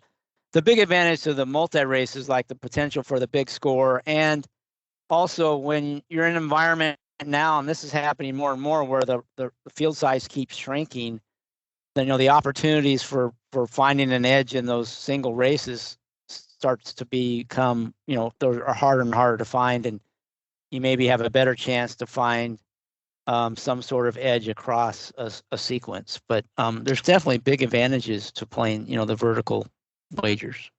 Yeah, absolutely. Like I say, I know where my weaknesses are, and I stay away from my weaknesses. That's probably how I end up. It's I end up with a profit because of the races I don't play more than because of the races I play. I just know when to stay out of races. By the way, this is the glorious thing about French races. We still have some huge fields, and so you don't have to worry about those short fields most of the time. Yeah, to me, field size is such a big part of race selection. I mean, I'm so much more likely to find what I think is an edge in a big field than in a small field, because the small fields just seem to be, the crowd's going to get it right most of the time. At least that's my experience. Yeah, I think there are, if you're watching them every day, and there are occasions when there can be a real edge in a small field, but they're so few and far between that this goes back to the time you spend studying those small fields. You'll, even if you make a score in one of them, you will have studied 50 of them before you get to that race, and the time you spent will have nullified the money that you won. Yeah. Well, it sounds like you had the opportunity to meet and get to know a lot of horse players, and even had that class where I'm guessing you were able to talk racing with some sharp players.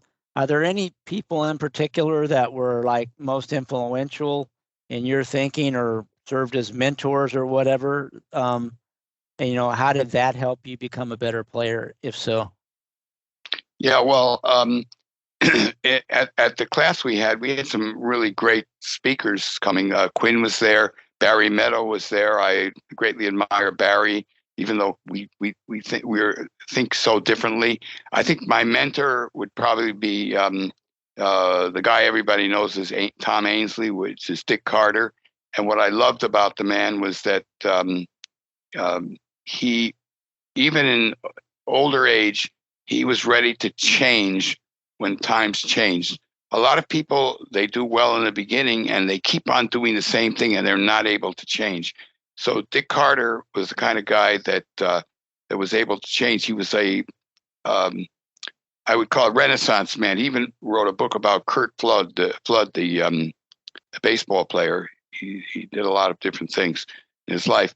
I would like to mention an incident that happened with Barry Meadow, which would be a nice story to remember for your fans, for your listeners. That I'd be going there. There was another bet I was doing called the show parlay, and I've always done well with this bet, but I've only done it on a few occasions when things were right. And I would start with $40, and I would, after I got above 200, I would start taking profits, and so I could end up betting 400 or losing 500. when I finally lost the race, but I'd already taken so many profits that it was okay. But for the show parlay bet, you have to make sure everything is perfect. It's almost like the phantom plunger. And so I was out Los Alamitos with Barry Meadow, and it was the harness races, and I found an overlay for show. I had I was up to my of $100, and I said, Barry, I think I'm going to do the one horse here, and I made the mistake of mentioning that to Barry, and then I look at the board after I made my bet. I look at the board, and a ton of money goes on the one horse. He wins the race, but he pays $210. I said, Barry, who the hell put the money on that horse? And he said, I did. I put $1,000 just for fun on that horse. Barry's a good friend, but he certainly ruined my odds. But Barry was also a humorist, and he had a sense of humor, and I think that's where $1,000 on that horse. But the show parlay, if you can be extremely rigid, and if you find any flaw in the horse at all, you don't play it, and you can be sustainable on this, then the show parlay is a really good bet. But I don't talk about it too often because most people, if they have a couple of winners, they'll say, "Well, I need to do another bet," and they'll accept a flaw in the horse, and it'll go down the tubes. Yeah, that's the problem with that is unless it sounds like you didn't completely parlay, you were extracting some profits as you go because absolutely if you keep parlaying, eventually you're going to lose, right? No, that's suicidal. No, but yes. you extract. The beauty of that is you extract profits. You do profit taking along the way, like any other investment. So, it was always a good bet for me, but I did it very sparingly, only in situations where the racing was coming up, where the favorites looked good and I couldn't find any long shots. All right. Anything else from a betting standpoint or from people who influenced you? I would like to say that to conclude that I don't want to broadcast myself as being a major winning horse player. I've had a good horse playing life. I have made a flat bet profit, but I also have made some notable mistakes. And I would like to close with one of the big mistakes I made in the Breeders' Cup Classic, where I had bet the Japanese horse in the Kentucky Derby. Had a terrible. He lost the race at the start with Christophe Lemaire riding, and I bet him back in the Breeders' Cup Classic, but I bet him to win only, and I paid the consequences of that. And so I just like to tell folks out there that you can be a writer of horse racing, you can be playing for years, and you can still make dumb mistakes as you go along. Oh, I will second that. I've made plenty of those, but I want to end on that note. So I want to ask you a couple more questions. Go for it. Although I was a huge Derma Sotogake fan, I have another podcast, or I have co-host another podcast where we talk about races each week and the Derby, and we actually had Andy Beyer on this year talking about the Derby, and he and I were both really on that horse, and that was he kind of lost all chance to start, but that was the only race in the entire Breeders' Cup that I made a good score on. Was I had that exacta. So great. That was the only good highlight of the Breeders' Cup this year for me. So you like the horse too. I'm glad to hear. Yeah, definitely. I still like the horse. I think he might make some noise as a 4-year-old. I think he was the best 3-year-old in training last year. So we'll find out. We'll see. So let me ask a couple of questions, and you've kind of hit on these before, but this will be a way to kind of reinforce maybe what you said before, or get you thinking a little bit more. If you're talking to most players you've spent time with, and in your book you sort of created composite characters that represent horse players in general that you've met in the past. What do you think is the biggest mistake that most players make that if they could eliminate that would really improve their results? I think that the biggest, I hesitate to because everybody is not the same person.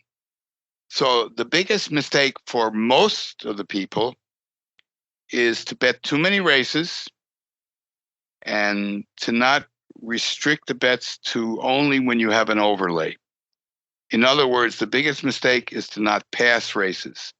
And I think if you take two horse players, A and B, and A has a flat bet profit and B doesn't, the flat bet profit to A is probably mostly because of races that A did not play, which were bad races. And B might be a better handicapper, but he bet too many races that he shouldn't have bet on.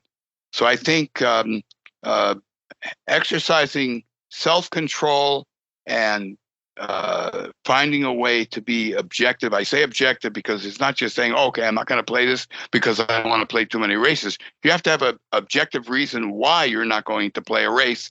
And I think that reason is often the odds that you're getting on the horse. If you should have an idea of what the value of a horse is. And if the horse is going off at below that value, you gotta, as we talked about in the beginning, you have to let him win and not bet him. If he's below the value, if you're confident that you can assess the value of a horse. So I think that's what differentiates between a profit and a non-profit, and that would be being more restrictive in what's being bet on, passing races. So it's not so much the races you play, it's the ones you choose not to. And the best, the criteria that you should use, or one of the key ones, is are you actually getting value on this bet? Do you think that you have an edge? If you don't, you should pass, right? Right. And I think that if you, what I did, I would say I did it successfully. There's other people who do it better than I did, but is to make an odds line on the races I'm going to bet.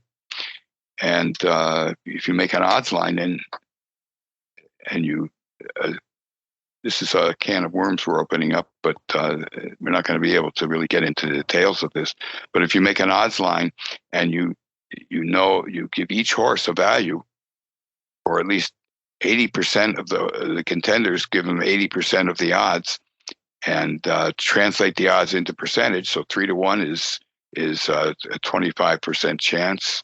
2-1 is 33% chance, and the percentages should add up to 100%.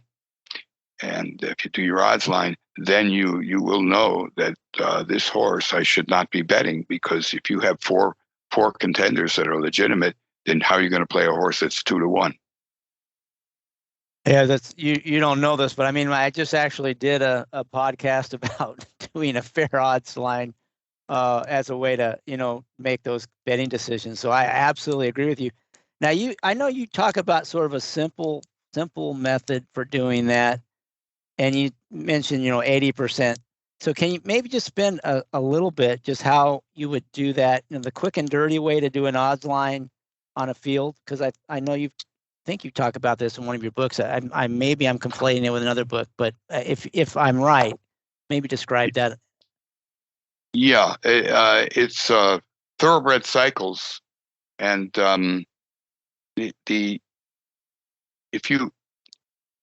what I wanted to do was to make 100% odds line, in the sense that every single horse, even if it was 99-1, I had to give him points, percentage points.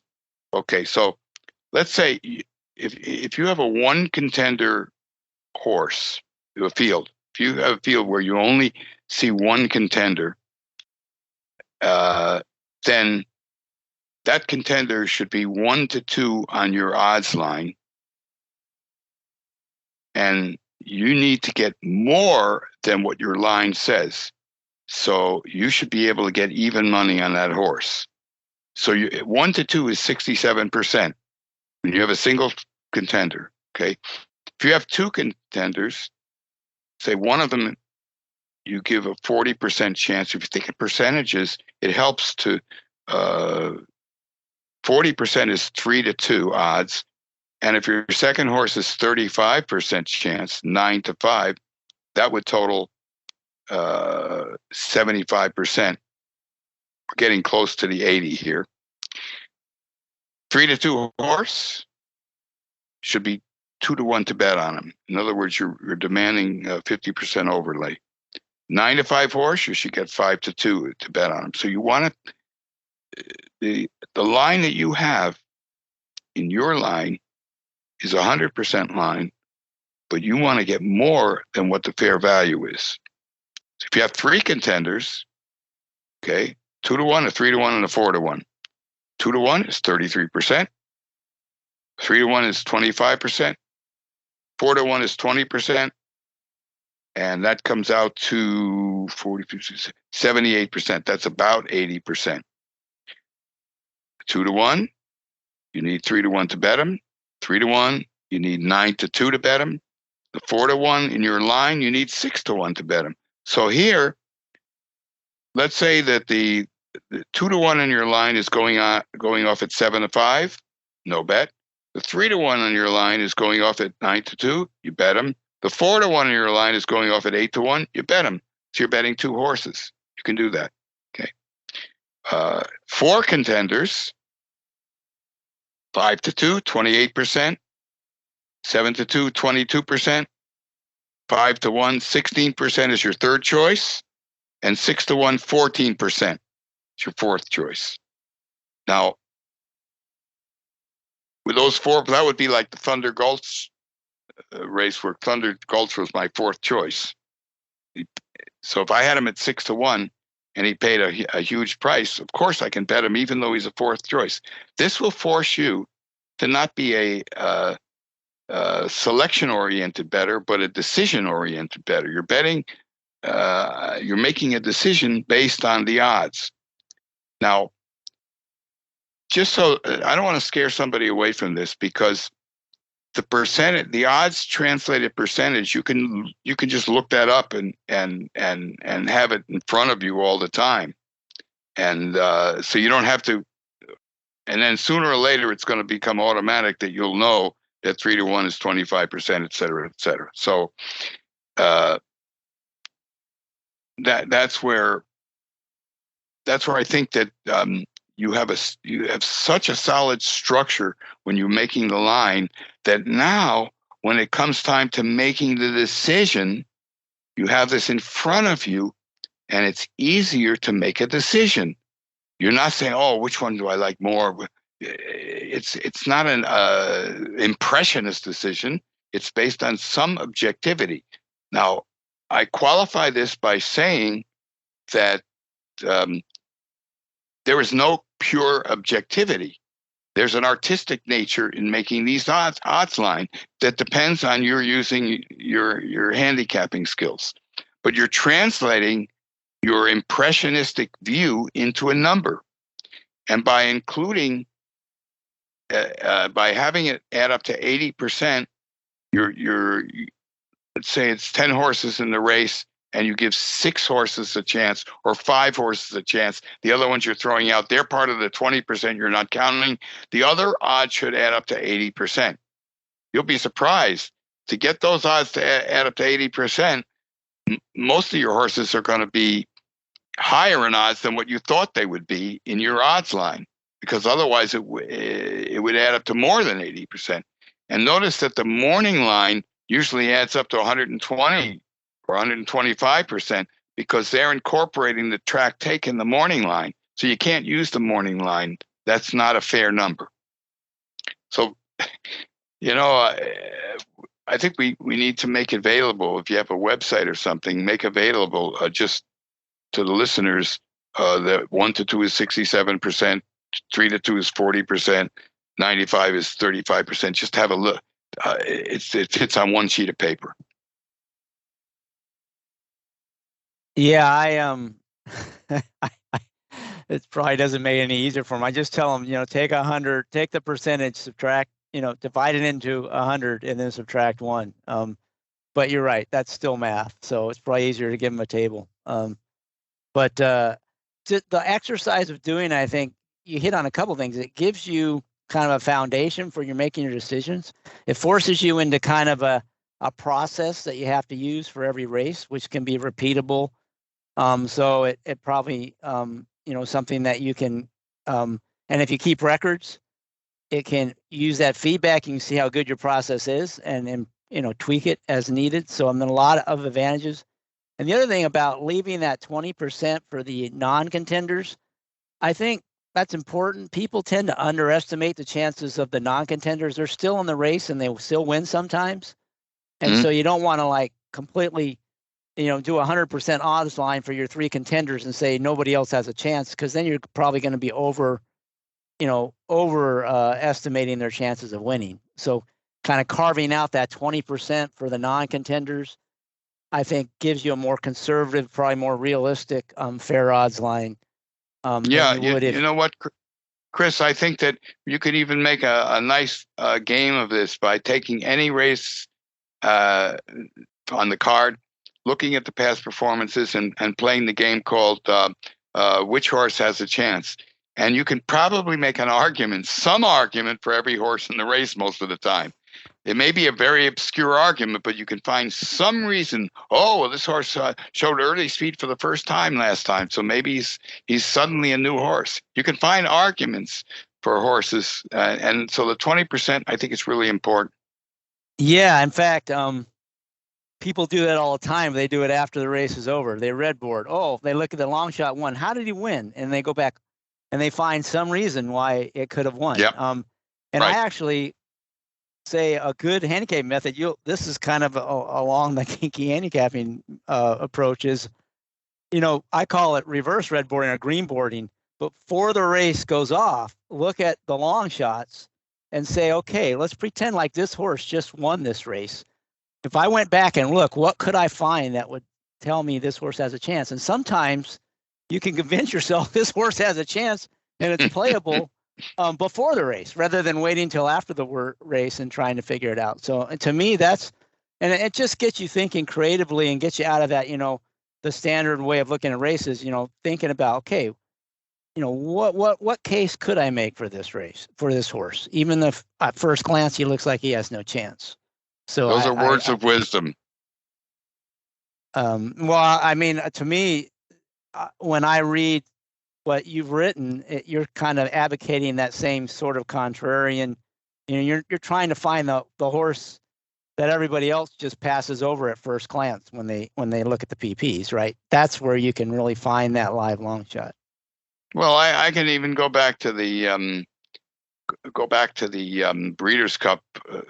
Who knows when Andre Fabre had Arcangues running in the race, and I remember exactly where I was at the time.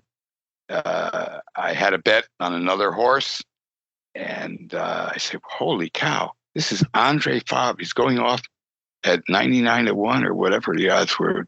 This is Andre Fabre. How could that be?" There was no other factor except that the trainer was maybe the best trainer in the world. So what's he there? So I just put a few dollars on the horse and he won. I mean, there's the argument. You can make an argument for every horse in the race practically. Yeah, it's interesting. And I'm not advocating playing every long shot because of some obscure reason you could have bet it. But to me, that exercise of challenging yourself to kind of dig deep on the horses that at first glance don't look like contenders can sometimes, you can find a pony in there and maybe really make a score that you would have otherwise completely overlooked. Well, when I got home that night, my wife said, "Why are you in such a bad mood?" I said, "Because I only had $4 on the horse." And it was after the fact, of course. But in fact, this is not an obscure angle because Andre Fabre was at that time the best trainer in the world, and so that alone is certainly worth a bet. And it definitely was in that case. And at least you had something on it, right? Yeah. It's better than nothing. All right. Well, I usually ask one last question. There's two final questions. One of them is if the racing game has been changing, and a lot of people are concerned about the long-term viability of racing, especially in the United States. If you wave a magic wand and change something in the game about racing, what would that be? What would be the thing that you would change that could make it a better game? Well, what I think is that the reason it's not a better game, it's still a great game, by the way. The reason it's not a better game is because there's been a cultural change over the last 50 years, little by little. Do you remember the time when most newspapers had a racing column? And the only time I can see that now is, let's see, during the Saratoga meet, where the Albany Times Union has 2 pages of racing every day during the meet. So the news would broadcast the results of the feature race, even if they just showed the stretch dive or gave the final payoff. So racing is not in our culture anymore. We are such a minority, and that we become isolated. And when we become isolated, there's too much inbreeding in the way the game is run. So I think we need to find a way of bringing it to the general culture. Now that's a very vague answer, but I think it makes sense. That's why I'm so proud of my grandson, that maybe I will be a sire of I will be the grandsire of a horse player. There you go. Maybe it's a recessive gene in your family. Every other generation, you'll pop up. I like that. Okay, one last question, because I always like to end on a real high note, is a story about a memorable score that you've had. It doesn't have to be your biggest score, but just one that you look upon back on fondly. Do you want to have some kind of memorable score story that you can share? All right. Well, I've told you some of the bets that I've made, and I think probably the most memorable one would be Colonial Affair, because of the fact that I was able to call California and get the odds there. But I think that what is memorable to me right now is the fact that my friend Jean Cabre and myself, doing the multi for a long period, were able to pull it off. And the memory of there was a couple of fairly large hits that we made, but the memory is the camaraderie involved in that score. Because when I hit a race by myself, it's not the same as when I'm sharing it with somebody else. And I think there's another cultural aspect of racing that I love the most is the sharing with other people. So there I think that I remember that because I was with another person when it happened. When I asked that question of the guests, almost everyone, it's the same thing. It's all not necessarily their biggest score, but it's the one they share with a family member, maybe their father or their son or daughter or wife. Oh yeah. You know what? I got to interrupt you, Chris, because there's another one that I'd be remiss in not mentioning. The Sunday Silence in the Kentucky Derby. I'm upstate New York. I'm from that region. I'm the only person in my whole family who plays the horses. Everybody looks at me weird. And so I'm at a funeral for an aunt, and it's a few days before the Kentucky Derby. This is, mind you, was at a funeral, and after the burial, people come up to me and ask, "Who do you like in the Derby?" So I told them Sunday Silence. So my Aunt Helen, she bet Sunday Silence. My Aunt Ada, she bet Sunday Silence. These are people who never played a horse in their whole life, and they had the thrill of the life by winning on Sunday Silence. And I think that has to be the warmest feeling. And besides that, suddenly I became a legitimate person within the family. And from then on, you were getting calls from all the family members before the Derby every year, I imagine. Yeah. Yeah, no, that's totally. That is one very common theme is everybody. It's always a shared experience that's the most memorable.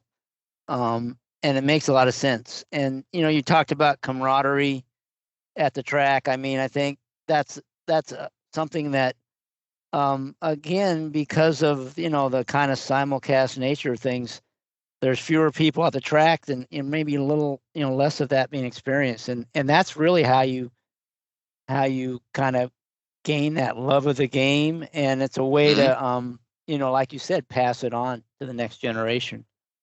Absolutely. All right. Well, before we wrap it up, I would like you maybe just, if you want to, you can kind of summarize the books that you've written, because there's multiple books and they're all great. And if any of those are in print and people can get them, how they could get a copy, because I want to really encourage people to read these books. Some of the content may be dated because you wrote some of these books quite a long time ago and things have changed, but a lot of the themes are kind of evergreen and still relevant. And so, this is, if you could, kind of share with the listeners the books you've written on, horse playing, handicapping, and if any of those are still available out there. Well, the funny thing about this is that there were a couple books I wrote that went out of print, and I hardly made any royalties on those books for X or Y reason because of the publishers. And then I find on eBay and on Amazon that the book is selling for $900, and I'm not making a penny on it. And my wife says, "Well, that's terrible." And I said, "No, that's okay. That's all right. That's it's an honor." So that's right. But I think that one of a book that's still around is Thoroughbred Cycles, and yes, there are some parts of it that are dated as far as specific handicapping techniques, but there are other universal handicapping techniques that are alive and well, especially the part about the trainers. And there is a workshop about making an odds line at the last third of the book, which deals with specific races. And fortunately, the racing form has really not changed much in its appearance in all these years. It's one of the few things that has not changed in our society. So Thoroughbred Cycles, I would say that's one. The Please Hold All Tickets, I think, is really a good story. And what I would emphasize, it's a novel, but the horse players in that novel are real people. So, some critic called it a new genre called bet literature, because it has real. And the references to races are real races, the real odds, and I think there are good lessons in Please Hold All Tickets. That one is still available. Kinky handicapping. I just was so much fun to write. So those are just a few. And then I'd be remiss if I didn't mention, even though it's there's only 3 chapters that visit racetracks. It's not about racing, but if Thoreau had a bicycle, I love that book because I just think that there's a lot of spirit there. And remember, Thoreau was my influence in becoming a record keeper. So that's a few of them. Well, that's definitely a pretty nice I mean, all three of those books, I have not read Please Hold All Tickets, but I have read Thoroughbred Cycles and Kinky Handicapping, and I look forward to reading Please Hold All Tickets. So, and I want to encourage the listeners to do the same, because I really do feel like out in the literature. I've tried to read a lot of books over the years, and what your approach, kind of the contrarian approach, is definitely kind of what I have always tried to do.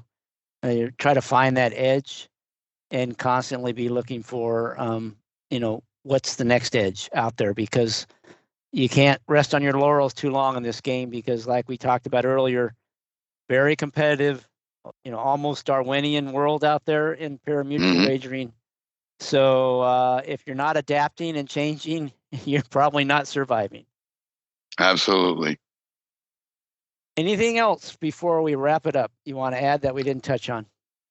Chris, I just love the fact that you bring up the Darwinian context of racing, and that is so true. And we just have to learn to rejoice about it and be willing to change.